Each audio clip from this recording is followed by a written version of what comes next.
Hello friends, आप सभी का इस YouTube चैनल में स्वागत है। आज मैं आपको क्लास 9 का मैथमेटिक्स चैप्टर 1 रियल नंबर के बारे में बताऊंगा। दोस्तों, रियल नंबर ये बहुत ही महत्वपूर्ण चैप्टर है। रियल नंबर के चैप्टर को स्टार्ट करने से पहले रियल नंबर के थ्योरी के बारे में जानकारी करेंगे। दोस्तों, थ्योरी का जानकारी होना बहुत ही ज़रूरी है। मतलब मैं कैसे आपको समझाऊं। एक अगर थ्योरी यानी कि कॉन्सेप्ट ना हो तो आप एक भी सवाल चैप्टर का बना नहीं पाएंगे। इसलिए दोस्तों, चैप्टर का थ्योरी अगर आप अच्छे ढंग से कर लेते हैं तो आपके सवाल चुटकियों में हल हो जाएंगे। इसकी गारंटी मैं देता हूं कि आप अच्छे से थ्योरी कीजिए और इसका जो रियल नंबर का जो चैप्टर 1.1, 1.2, 1.3 वो सब आपको देखते ही सवाल सॉल्व हो जाएंगे। अगर आपको विश्वास नहीं है दोस्तों, आप देखिएगा जब इस थ्योरी का चैप्टर जो ख़त्म हो जाएगा उसके बाद मैं एक्सरसाइज पे जाऊंगा तो आपको मैं प्रूफ के साथ दिखाऊंगा कि थ्योरी कितना इंपॉर्टेंट है। तो चलिए दोस्तों, रियल नंबर का थ्योरी पढ़ते हैं। चैप्टर का नाम है रियल नंबर।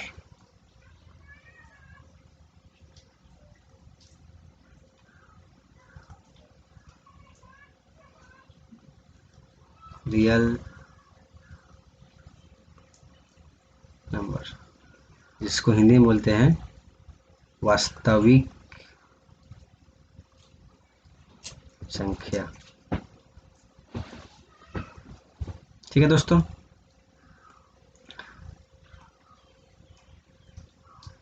तो चलिए दोस्तों नंबर को पढ़ते हैं। रियल नंबर से पहले नंबर को पढ़ते हैं। नंबर क्या है?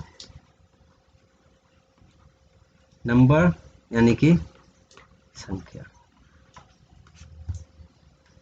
दोस्तों, संख्या को दो भागों में बांटा जाता है। एक होता है रियल नंबर, ठीक है, यानी कि वास्तविक संख्या।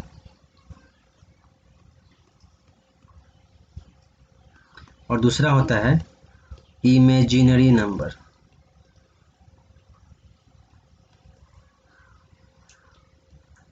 काल्पनिक संख्या।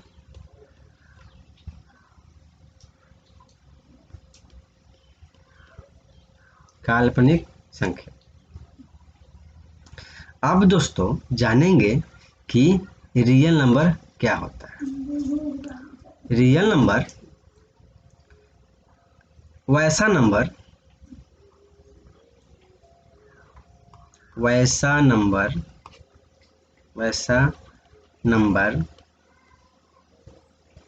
जो नंबर लाइन पर रिप्रेजेंट किया जाता है उसे वास्तविक संख्या कहते हैं।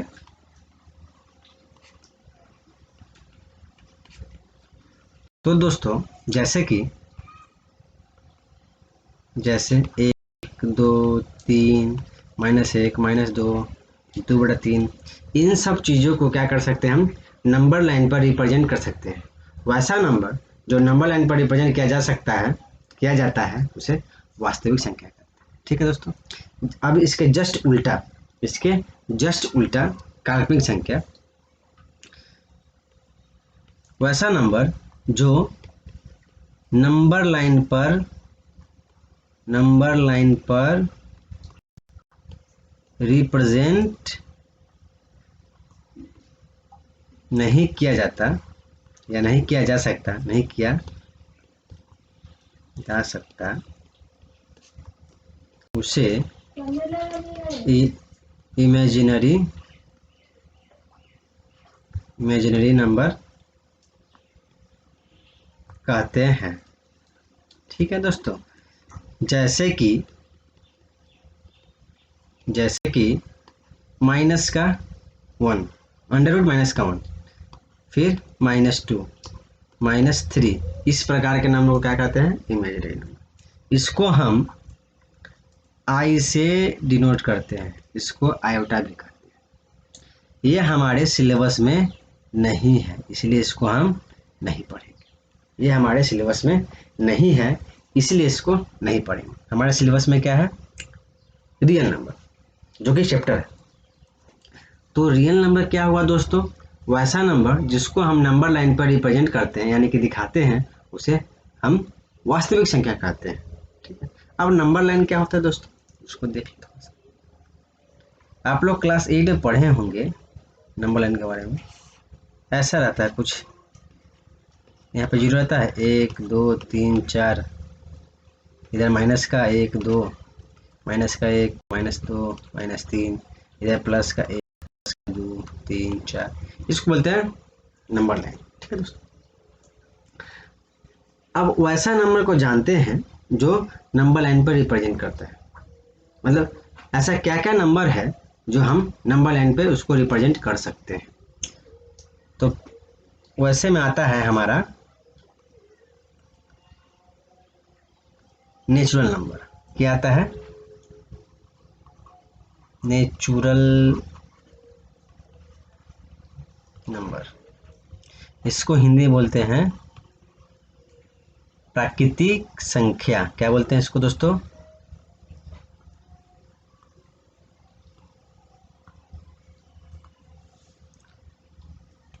प्राकृतिक संख्या। अब इसका नेचुरल नंबर क्या होता है? वैसा नंबर जिसको हम काउंटिंग पर्पस के लिए यूज करते हैं। ठीक है दोस्तों, किसके लिए? Counting purpose.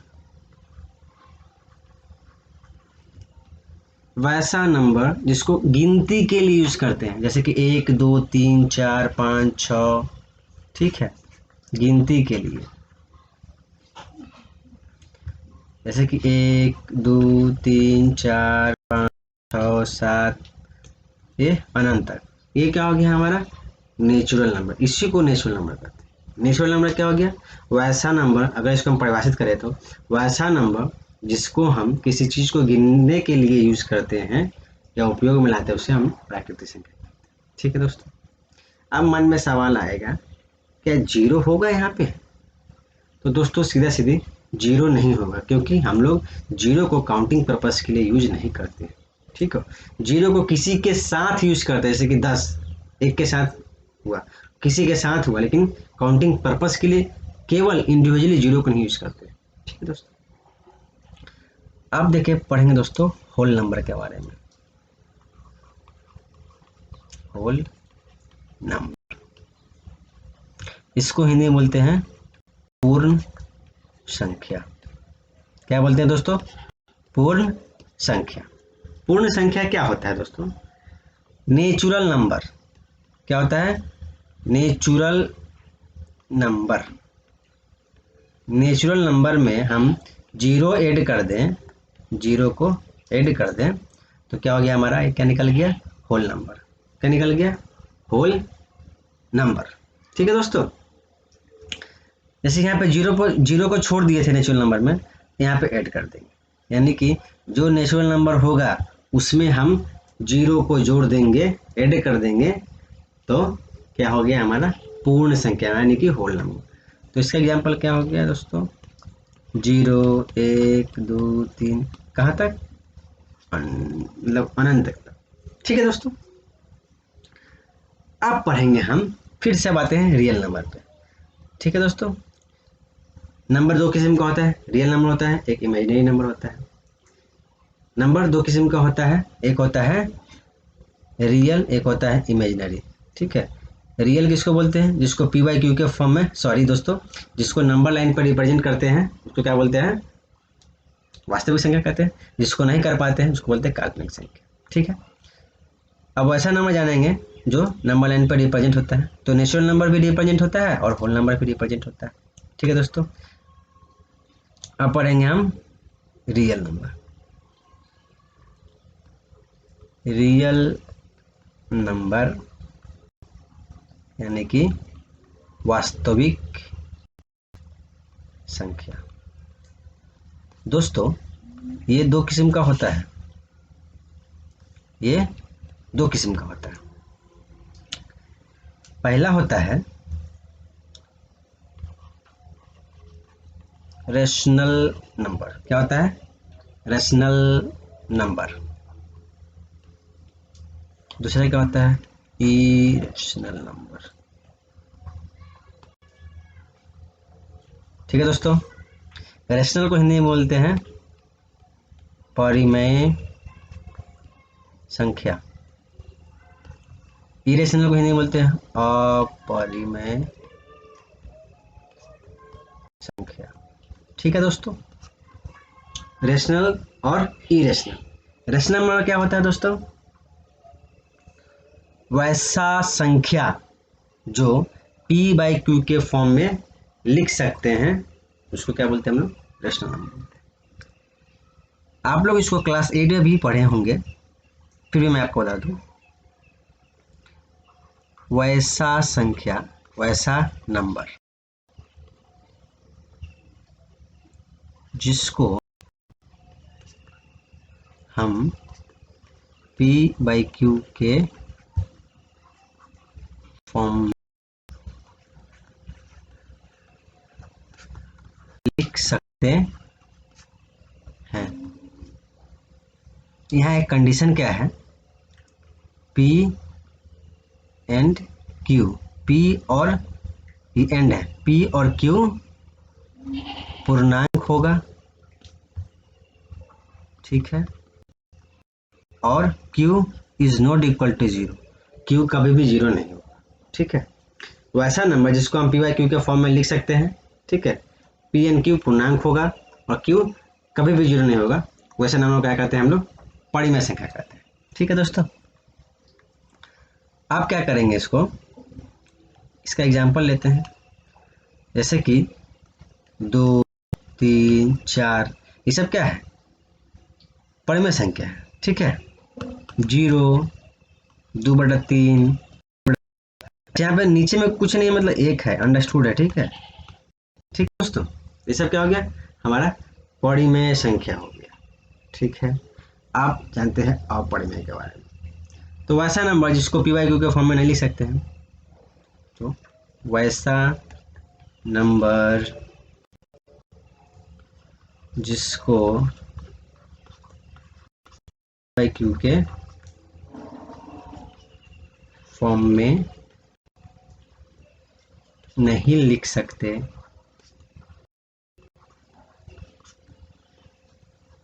उसे इरेशनल नंबर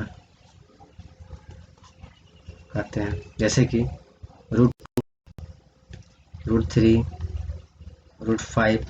अच्छा दोस्तों, यहाँ पे किसी के मन में डाउट होगा √4 क्यों नहीं लिए? तो √4 जो होता है इसका वर्गमूल निकल जाए 2, जो कि है रेशनल नंबर। यानी कि जिसका वर्गमूल निकल जाए, जिसका वर्गमूल निकल जाए वो रेशनल, क्या वर्गमूल निकलेगा। ठीक है, यहाँ वर्गमूल नहीं निकलेगा,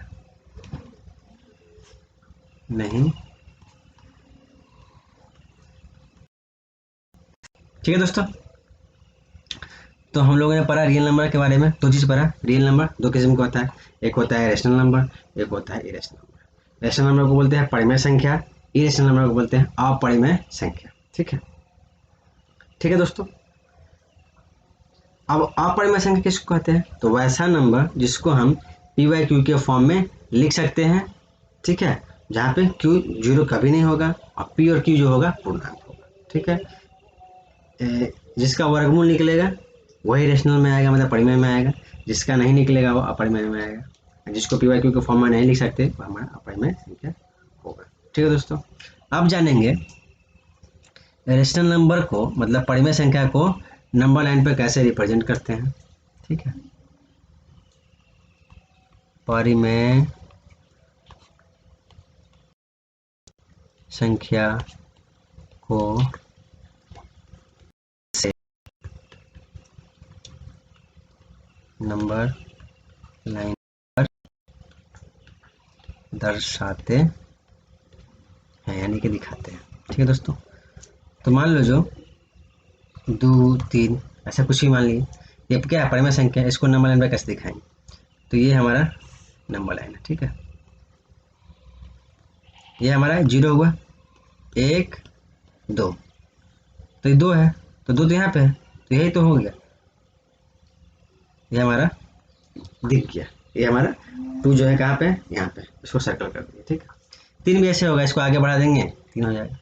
ठीक है, अगर 2/3 हुआ तो वह इन दोनों के बीच में आएगा।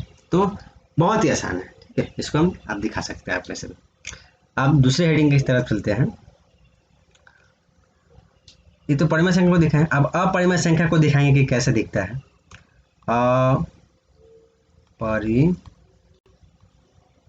अपरिमेय संख्या को नंबर लाइन पर कैसे दिखाते। ठीक है दोस्तों, तो एक तो अपरिमेय संख्या का उदाहरण लेते हैं, तो √2 हो गया, √3 हो गया। अब इसको कैसे रिप्रेजेंट करेंगे देखते हैं। तो ये हमारा नंबर लाइन हुआ। ठीक है, ये हमारा नंबर लाइन हुआ, ये 0 हो गया, 1 हुआ, ये 2 हो गया। ठीक है, ठीक है दोस्तों। अच्छा, √2 को पहले दिखाते हैं। तो यहाँ से यहाँ तक 1 हुआ, यहाँ से यहाँ तक 1 हुआ। ठीक है, हमको √2 करना है, तो ये जो है √2 का दिखाना। ठीक है, तो इसी के समान एक के यहाँ से यहाँ तक कितना है, 1 यूनिट है, तो इसी के समान ऊपर हम एक बिंदु लिए। ठीक है, यहाँ तक, इसका नाम ए रखें, इसका नाम बी रखें, ये भी 1 यूनिट हो गया क्योंकि ये समान है। ठीक है, तो देखो ये जो लाइन है ऐसे जो जा रहा है, ये जो लाइन जा रहा है, ये हमको पता है क्या, नहीं पता है। तो इसको जब मिलाएं तो क्या हो गया, समकोण त्रिभुज बन गया। क्या बन गया, समकोण त्रिभुज। पाइथागोरस थ्योरम के बारे में सुने होंगे आप लोग। ठीक है, तो पाइथागोरस थ्योरम क्या होता है, h² बराबर b² h² बराबर b² प्लस p², यानी कि ये वाला अगर एक त्रिभुज है, ये उसका परपेंडिकुलर मतलब लंब है, ये उसका बेस है, आधार है, ये उसका हाइपोटेनस मतलब कर्ण है, कर्ण आधार, और ये क्या हो गया, लंब। ठीक है, तो जब लंब हो गया तो ये उसका फार्मूला होगा, हो गया h² बराबर क्या हो गया, b² प्लस p²।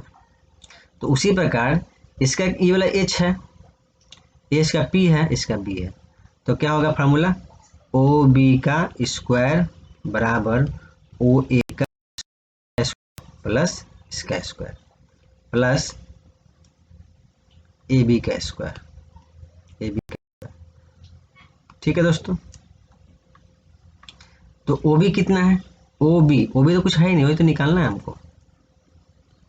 कितना है, 1 का स्क्वायर, AB कितना है, 1 है, 1 का स्क्वायर, तो OB बराबर √1 का स्क्वायर प्लस 1 का स्क्वायर, 1 बराबर √2, तो √2 पता चल गया। तो ये हमारा क्या हो निकला, √2 OB। ठीक है, आप क्या करेंगे, पेंसिल और प्रकार की सहायता से प्रकार का कांटा यहाँ पे रखेंगे और उसका पेंसिल यहाँ रखेंगे। ठीक है, और जैसे वृत्त बनाते हैं उसी प्रकार से यहाँ से तो चाप खींचेंगे ऐसे करके। ठीक है, चाप खींचे, ये वाला ए है। ठीक है,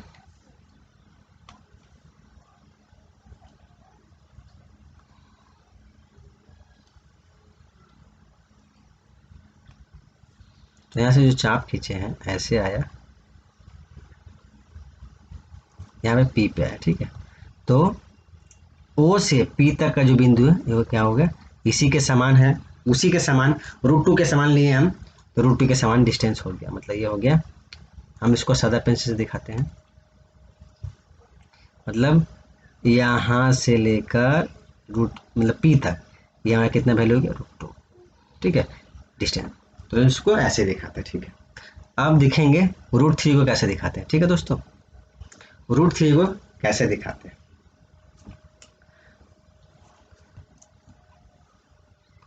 √3 एक नंबर लाइन लिए, ठीक है, इसको ऐसे से बना देंगे, यहाँ पे 0 लिए। अच्छा दोस्तों देखो, ये जो है ओ से लेकर पी तक कितना है, √2 है, तब हम उतना ही डिस्टेंस का लेंगे यहाँ तक। मान लो यहाँ पे तो 1 होगा, यहाँ पे 2 होगा, ठीक है, लेकिन यहाँ पे जो पी बिंदु है, यहाँ पे जो पी बिंदु है, यहाँ तो पी है, ठीक है, तो यहाँ से यहाँ इसका दूरी कितना हो गया, ऐसे यहाँ से यहाँ तक पी तक √2, ठीक है, ठीक है। हम ऊपर में क्या करेंगे, 1 यूनिट लंबाई लेंगे, ऊपर में ऊंचाई 1 यूनिट, मतलब यहाँ से यहाँ तक की लंबाई। तो इसको क्या किया हम, इससे मिला दिए, ठीक है, और इसको इससे ऐसे मिला दिए। तो ये तो √2 हुआ, यहाँ पे 1 हुआ, ठीक है, यहाँ पे p हुआ, ठीक है। तो क्या होगा दोस्तों, फिर उसी तरह से p मान लिए, इसको b मान लो। तो पाइथागोरस थ्योरम से OB का स्क्वायर बराबर OP का स्क्वायर प्लस PB का स्क्वायर, ठीक है दोस्तों। तो हमारा